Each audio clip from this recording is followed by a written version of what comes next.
Welcome to Story Tales. Please like this video and subscribe to Story Tales. I hope you enjoy the story. Let's begin. Marshall Beckett pulled his truck into the elementary school pickup line, engine ticking as it cooled. The afternoon sun beat down on Brandon Falls, Georgia, turning the asphalt into waves of heat. He checked his watch 3:15 p.m. sharp. Same time every day for the past 6 years. Lana emerged from the school doors, her small backpack bouncing against her shoulders. Her dark hair caught the sunlight as she scanned the line of cars. When she spotted his truck, her face lit up with the kind of smile that made every hard day worth it. "Daddy!" She climbed into the passenger seat, buckling her seatbelt without being asked. "How was school, sweetheart?" "Good. Mrs. Patterson said my drawing was the best in class." She pulled out a paper with crayon marks, showing their house, 2 stick figures standing in front, one tall, one small. "Where's Mommy in the picture?" Lana's smile faded slightly. "She was taking a nap when I left for school." Marshall nodded, keeping his expression neutral. Hollis had been sleeping more lately, claiming headaches and fatigue. He started the truck and pulled out of the school lot. "What do you want for dinner?" "I picked up some chicken from the store. Can we make it with the lemon like last time?" "Sure thing." They drove through the quiet streets of Brandon Falls, past the well-maintained lawns and white picket fences that made the town look like something from postcard. Marshall had built their life here from nothing: the auto repair shop that bore his name, the modest 2-story house, the routine that kept Lana safe and fed and loved the tea home. Hollis's car sat in the driveway. Marshall frowned. She usually worked until 5 at the real estate office downtown. "Maybe Mommy's sick again," Lana said, her voice smaller now. "We'll check on her." Inside, the house felt different. Too quiet. Marshall called out as they entered through the kitchen door. "Hollis? We're home." No answer. Lana set her backpack on the counter and opened it to pull out her homework folder. Marshall walked toward the living room, noting the faint scent of cologne in the air. Not his cologne. "Hollis." She appeared at the top of the stairs, hair slightly messed, wearing a robe at 4 in the afternoon. "Oh, you're early." "Same time as always." Marshall studied her face. Pink cheeks, bright eyes. Not the look of someone who'd been napping with a headache. "I must have lost track of time." She came down the stairs, readying her robe. "How was school, baby?" Lana looked up from her homework. "Fine." The doorbell rang before anyone could say more. Marshall opened it to find Nash Redmond standing on their porch, holding a small bag from the pharmacy. "Hey, Marshall, brought those vitamins Hollis asked for." Nash's smile was easy, practiced. At 42, he had the kind of face people trusted: soft brown eyes, clean-shaven jaw, graying temples that made him look distinguished in his nurse scrubs. "Vitamins for her iron deficiency." "Doc still making house calls?" Must be serious. Marshall felt something cold settle in his stomach.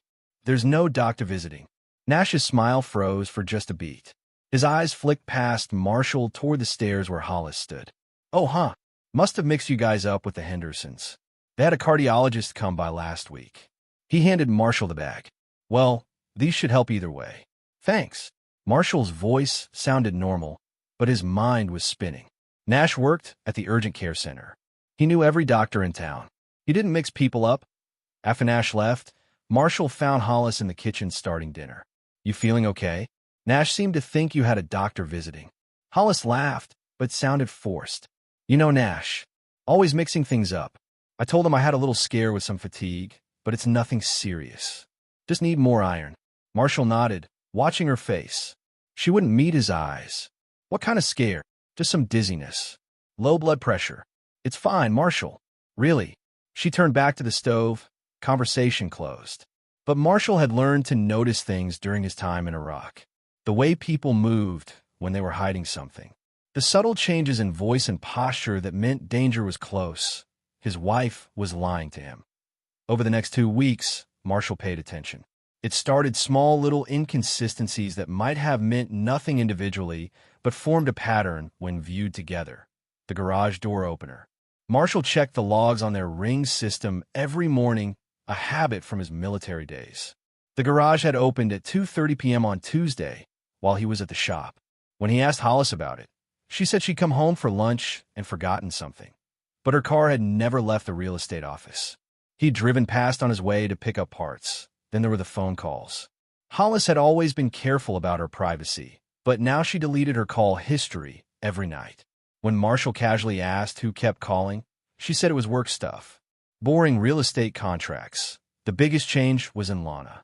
His daughter had always been quiet around adults, but now she seemed to shrink when Hollis entered a room. She asked to sleep in Marshall's room more often, claiming bad dreams. When he asked about the dreams, she couldn't describe them. Just scared, she would say, curling against his side. Marshall worked late Friday night, finishing up an engine rebuild for Mrs. Chen's Honda. The shop felt peaceful after hours, just him and the familiar smell of motor oil and the sound of his tools. He'd built this place from nothing after coming back from Iraq, when the nightmares made normal sleep impossible and he needed something to do with his hands. His phone buzzed. Text from Hollis. Working late tonight. Don't wait up. Marshall looked at the timestamp. 9:47 p.m. Real estate offices didn't stay open past 6, that he finished his work and drove home through the empty streets. The house was dark except for Lana's night light upstairs. He checked on her fast asleep, clutching the stuffed elephant he'd brought back from overseas in their bedroom. Marshall opened his laptop and pulled up their bank statements. Everything looked normal. Bills paid on time, grocery store charges, gas station purchases. Nothing unusual. But when he dug deeper into Hollis's personal accounts, he found gaps. Transactions marked as cash withdrawals with no corresponding deposits. Small amounts, 50 here, 100 there. Easy to miss unless you were looking. Marshall closed the laptop when he heard Hollis's car in the driveway. She came upstairs quietly, moving through their bedroom in the dark. "How was work?" he asked. She jumped, hand her chest. "God, Marshall, you scared me." "Sorry. How was work?" "Fine. Just paperwork. You know how it is." She slipped into the bathroom without turning on the light. Marshall stared at the ceiling. In Iraq, when something felt wrong, you investigated. You didn't ignore the feeling and hope it went away. People died when you ignored your instincts, but this wasn't Iraq. This was his home, his family. Still, something was wrong. Marshall drove to Atlanta the next morning, telling Hollis he needed parts for a custom job. Instead, he met with Benny Rodriguez at a coffee shop downtown. Benny had been his communications specialist in Iraq and now ran a private security company. "You want me to set up surveillance in your own house?" Benny studied Marshall across the table. "That's a big step, brother. Something's not right. I need to know what's happening when I'm not there." Benny nodded slowly. "Your house, your call. But once you see something, you can't unsee it." "I know." They drove back to Brandon Falls together. Benny installed 2 cameras while Hollis was at work and Lana was at school. One behind a vent in the hallway upstairs, positioned to catch anyone entering or leaving the master bedroom. Another tucked into the bookshelf in the living room, nearly invisible among Marshall's collection of military histories.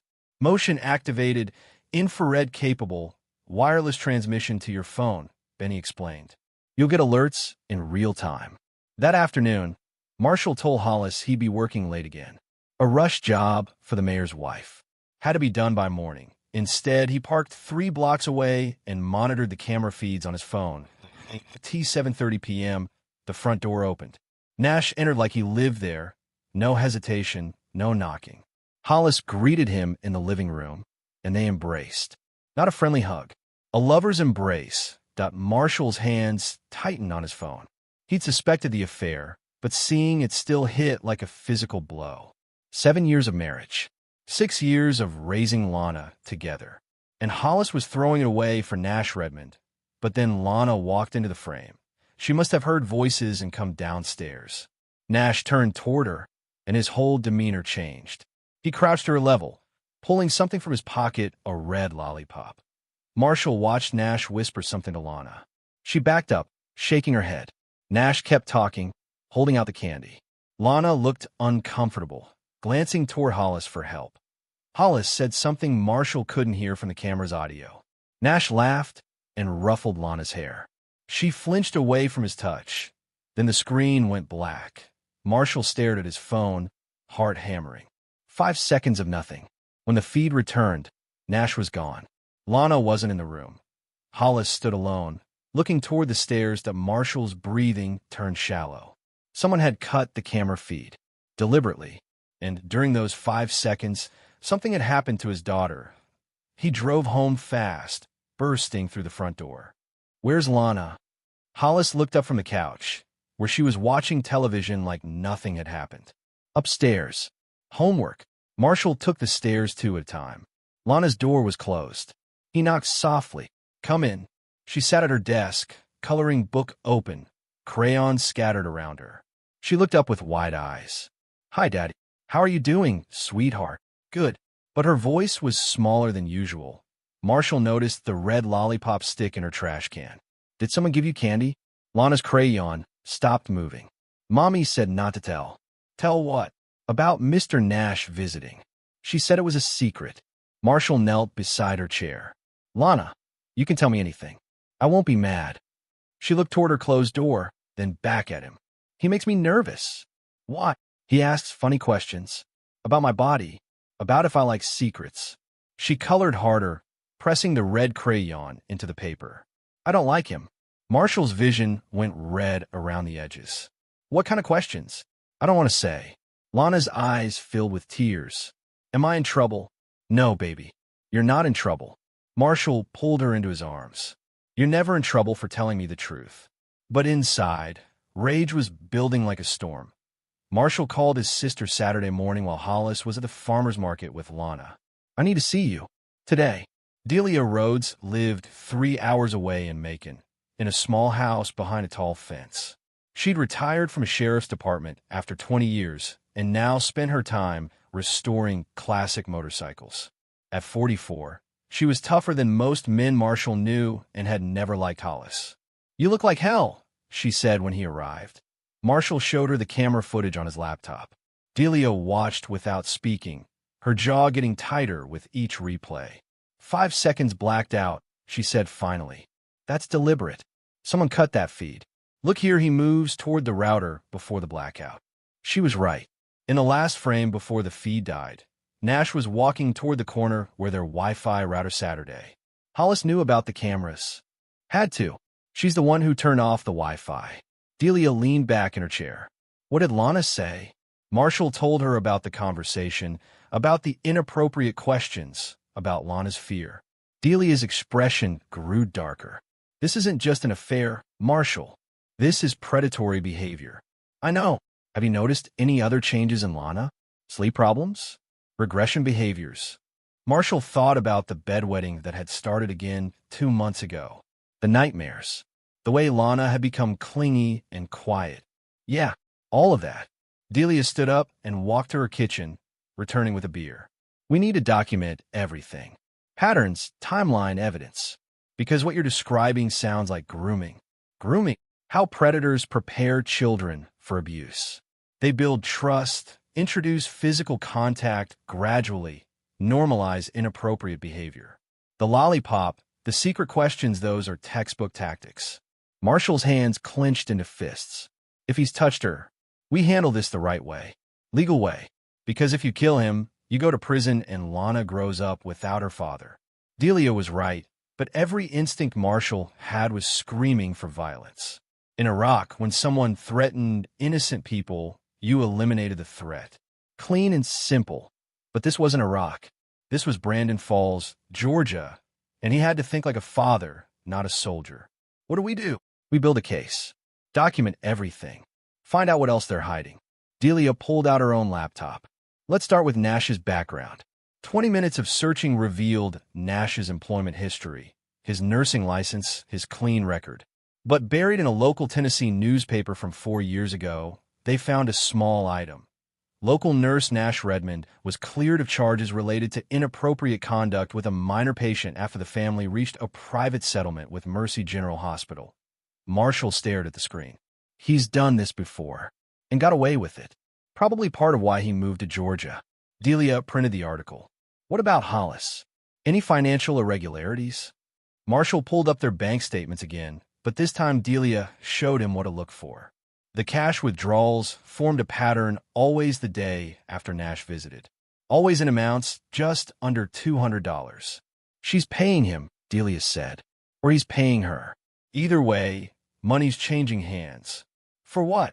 Access to Lana. Think about it, Hollis gets Nash alone time with your daughter, and money changes hands. That's not an affair. That's a transaction. The words hit Marshall like cold water. His wife wasn't just cheating on him. She was selling access to their 6-year-old daughter. I'm going to kill them both. No, you're not. Delia's voice was calm but firm. You're going to save your daughter and put them both in prison where they belong. She was right. But as Marshall drove home that evening, he had to pull over twice to vomit from the rage churning in his stomach. Marshall waited until the following weekend to make his move. He told Hollis he was taking Lana camping a daddy-daughter weekend at Lake Sinclair. She seemed relieved, almost eager for them to leave. Have fun, she said, kissing Lana's forehead with what looked like genuine affection. Be good for Daddy. Marshall loaded camping gear into his truck, but instead of driving to the lake, he went to Delia's house. His sister had prepared the guest room for Lana and stocked the kitchen with all her favorite foods. Why aren't we at the lake? Lana asked as they carried their bags inside. Change of plans. Aunt Delia wanted to see you. That evening, after Delia had gone to bed, Marshall sat with Lana on the back porch. She was coloring in a new book while he pretended to read a magazine. Lana, can I ask you something? She looked up, crayon poised over a picture of a butterfly. That man who visits sometimes, Mr. Nash. How do you feel when he's around? Lana's hand stopped moving. She stared down at her coloring book. I don't like talking about him. I know it's hard, but I need to know because I'm your daddy and it's my job to keep you safe. She was quiet for a long time. When she finally spoke, her voice was barely above a whisper. He makes me nervous. Can you tell me why? He asked me to sit on his lap when Mommy goes to the bathroom. And he touches my hair and says I'm pretty. She colored harder, pressing the crayon so hard it broke. He says little girls like me should have secrets with grown-ups. Marshall's vision went dark around the edges. What kind of secrets? About games. Special games that only we play. Lana looked up at him with frightened eyes. He said if I told, bad things would happen to you. He said you might go away. Marshall set down his magazine and pulled Lana into his lap. She curled against him like she used to when she was smaller. Lana, listen to me very carefully. No grown-up should ever ask you to keep secrets about touching or games. Ever. And nothing bad will happen to me because you told me the truth. Promise. I promise. You're the bravest girl I know, and I'm proud of you for telling me. But inside, Marshall was planning Nash Redmond's death in precise detail. Monday morning, while Lana was at school and supposedly at work, Marshall met Delia at the courthouse in Macon. She'd used her connections to pull public records on both Hollis and Nash.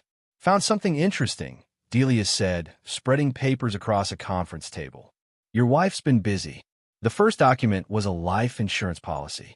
$400,000 on Lana's life, signed 3 months ago. Hollis had listed herself as the beneficiary and forged Marshall's signature as the secondary holder. She took out insurance on our daughter without telling me. Gets worse. Delia handed him another stack of papers. Medical records. Hollis has been taking Lana to a clinic in Atlanta, listed as pediatric neurology evaluations. Marshall scanned the invoices. Monthly visits for the past 4 months. Tests for seizure disorders, developmental delays, cognitive impairment. All paid for in cash. Lana doesn't have any of these problems. No, but if she did, she'd be more vulnerable, easier to control, and worth more dead than alive. Delia's voice was grim. Look at this. The final document was a bank statement for an account Marshall had never seen. Hollis's name only, opened 6 months ago. Regular deposits in cash, $2,000 here, $3,000 there. Total balance, $47,000. Where's this money coming from? That's what we need to find out. Delia leaned back in her chair. But I've got a theory. Nash works in urgent care. He has access to medical records, billing systems, prescription pads. He could be running any number of scams. Marshall studied the timeline. The insurance policy, the fake medical visits, the secret bank account, it all started around the same time Nash began visiting their house. This isn't random. They're planning something. Yeah, and your daughter is the target. That afternoon, Marshall called the clinic in Atlanta, pretending to be Hollis's husband concerned about their daughter's appointments. "Oh yes, Mr. Beckett. Lana's neurological issues are quite complex. Dr. Patel has been very thorough with the testing. What exactly is wrong with her?" "Well, according to your wife, Lana has been having seizures, memory problems, behavioral regression. We've been monitoring her brain activity to determine if she might be developing early-onset epilepsy."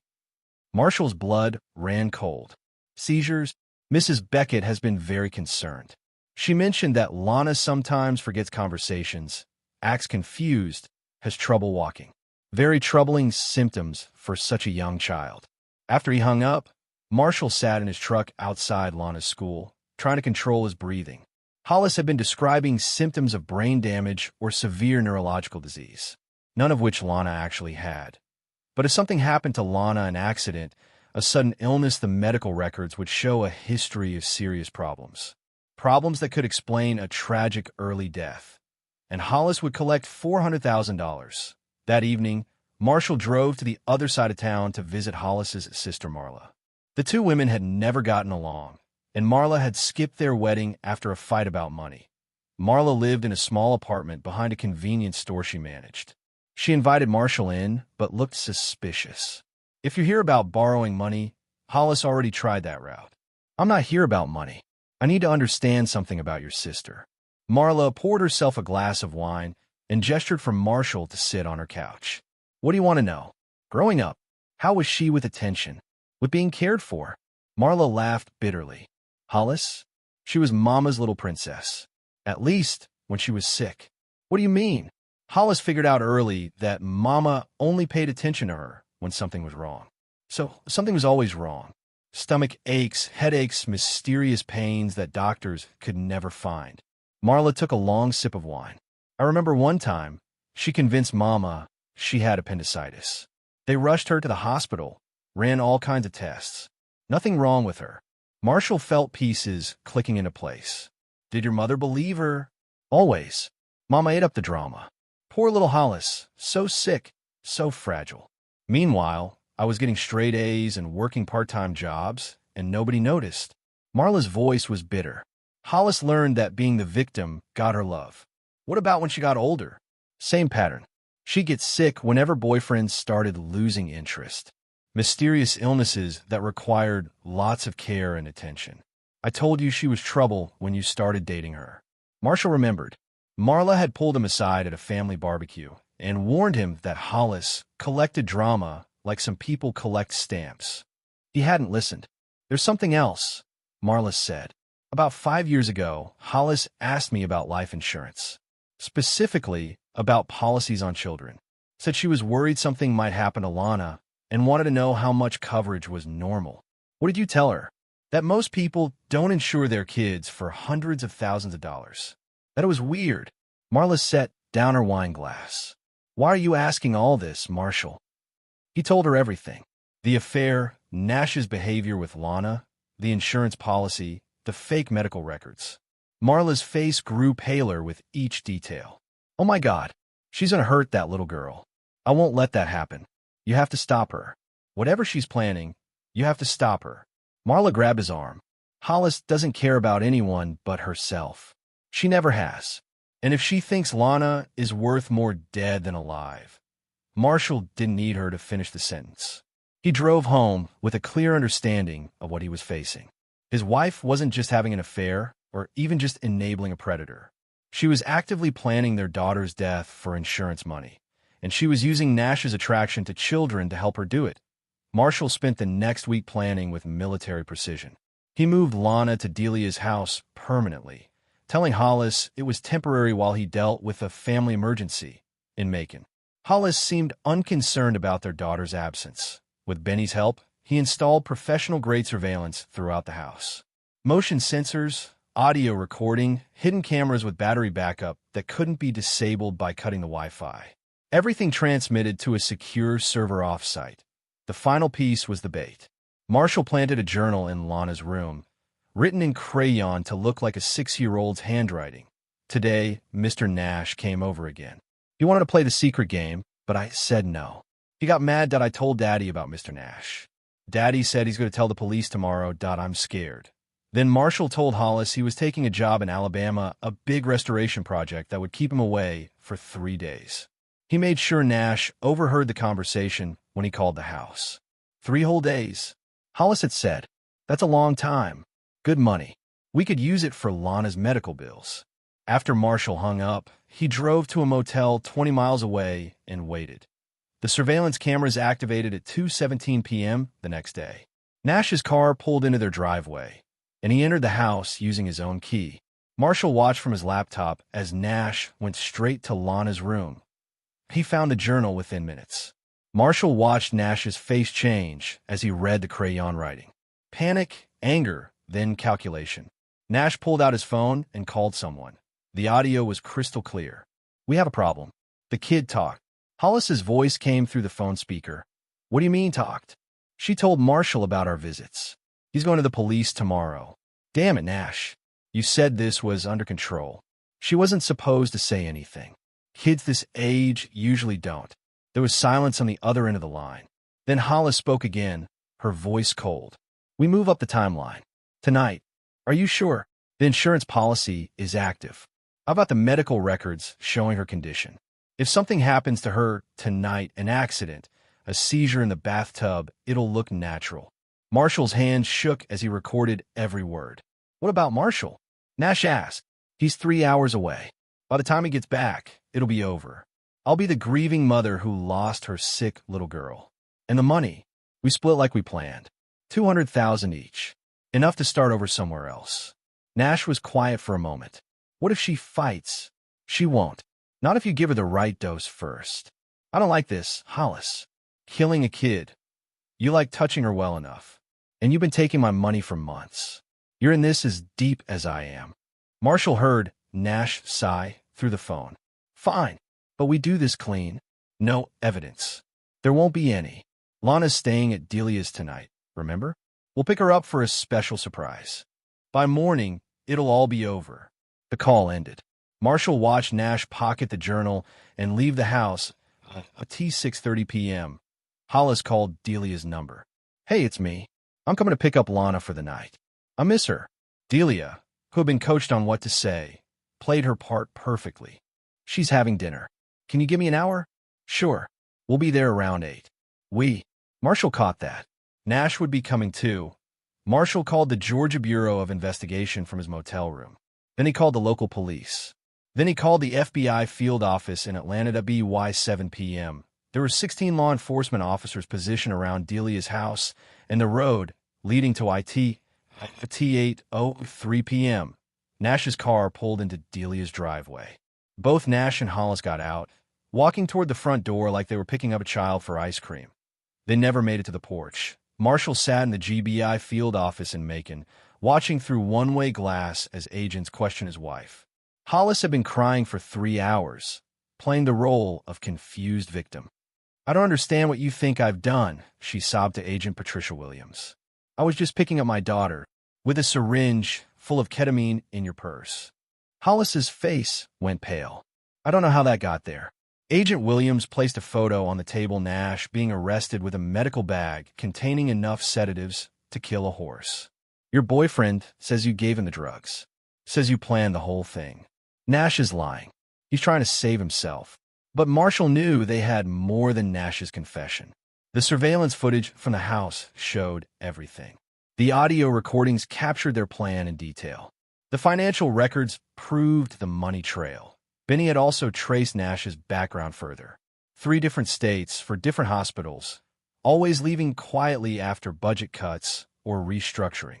Always right after complaints about inappropriate behavior with children. "Your sister was right about you," Agent Williams said, consulting her notes.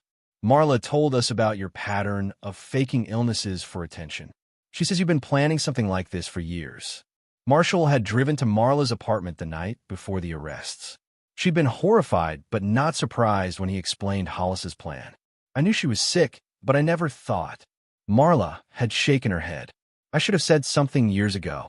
You're saying it now. That's what matters." Marla had agreed to testify about Hollis's psychological patterns, about the fake illnesses, about the insurance questions from years earlier. Through the glass, Marshall watched his wife's mask finally slip. When Agent Williams showed her the journal they'd planted, the one Nash had taken as evidence of Lana's confession, Hollis exploded. That little brat. I gave her everything. A home, a family, and she was going to ruin it all by telling her father that Nash was molesting her. Nash wasn't molesting her. He was just preparing her for what had to happen. Agent Williams leaned forward. And what had to happen? She had to die. Hollis's voice was flat, emotionless.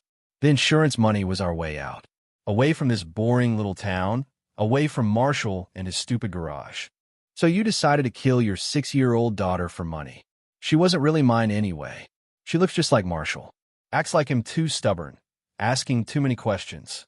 Hollis wiped her nose with the back of her hand. I never wanted kids. Marshall pushed for it. Said it would be good for us. Marshall had heard enough. He left the observation room and walked outside, needing air.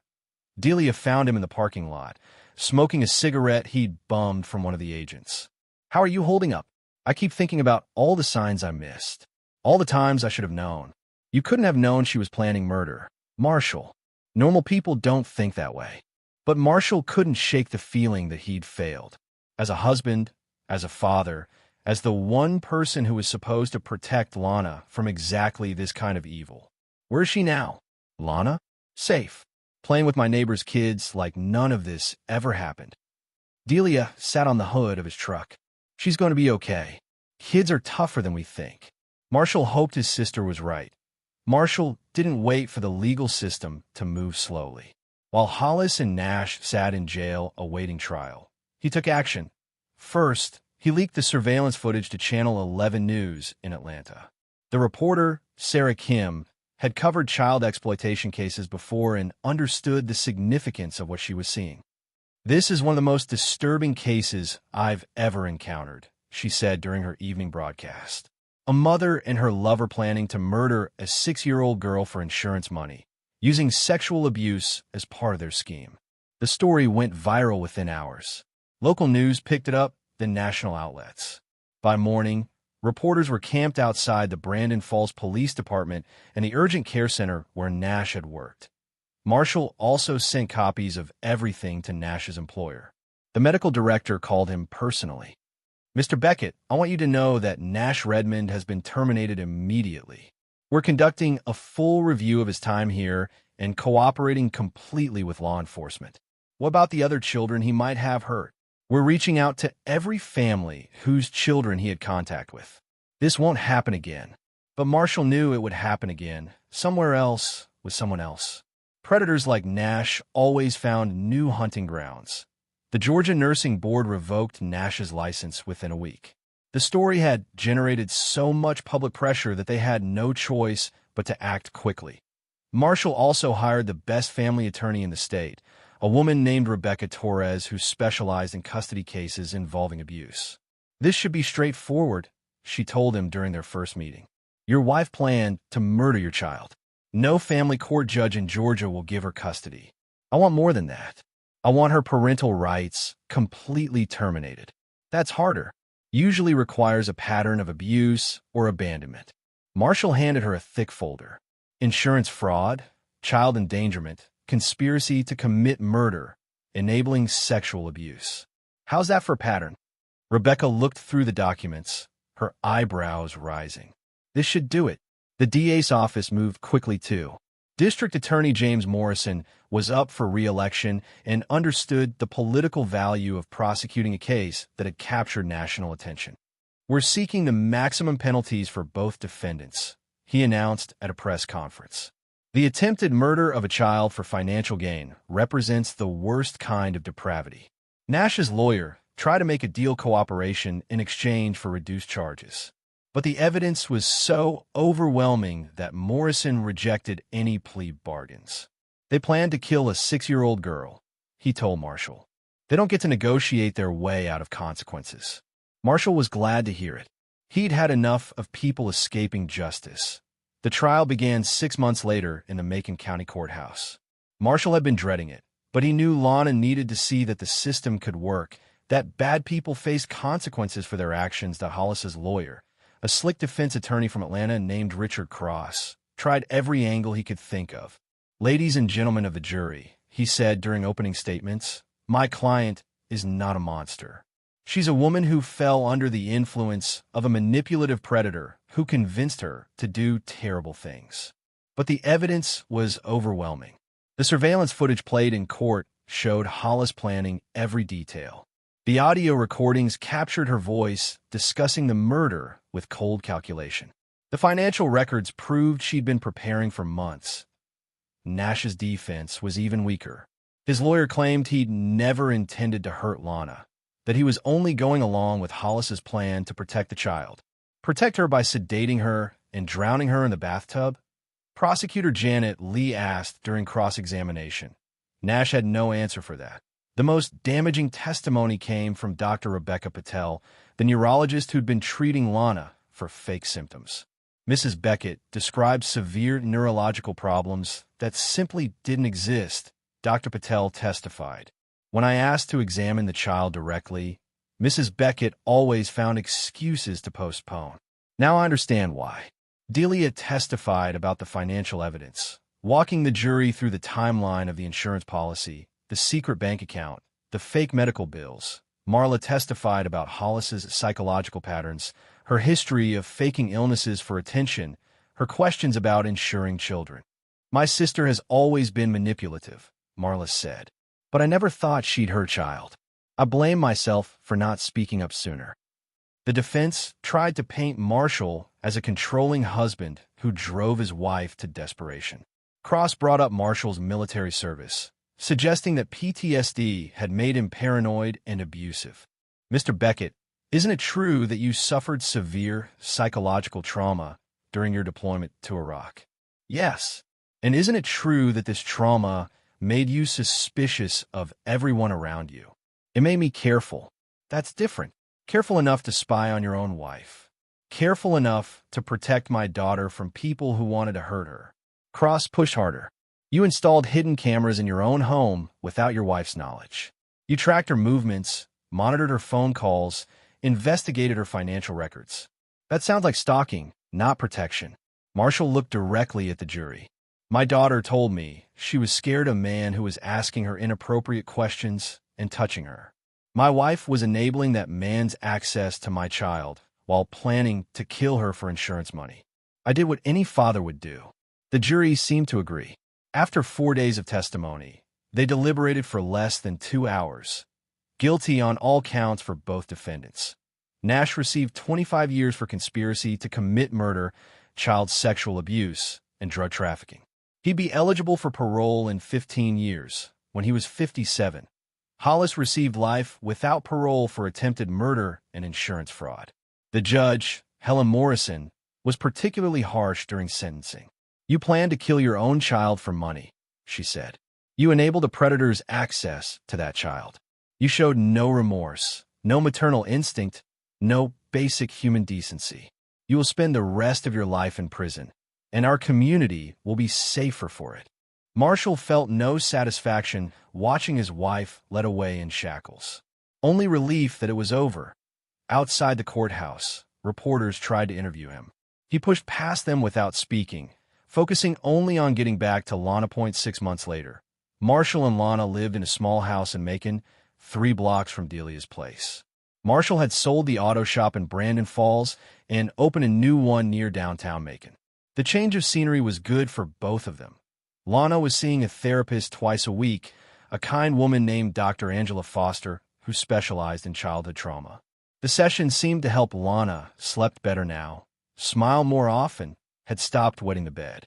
The important thing, Dr. Foster had told Marshall, is that Lana knows she's safe, that she can trust you to protect her.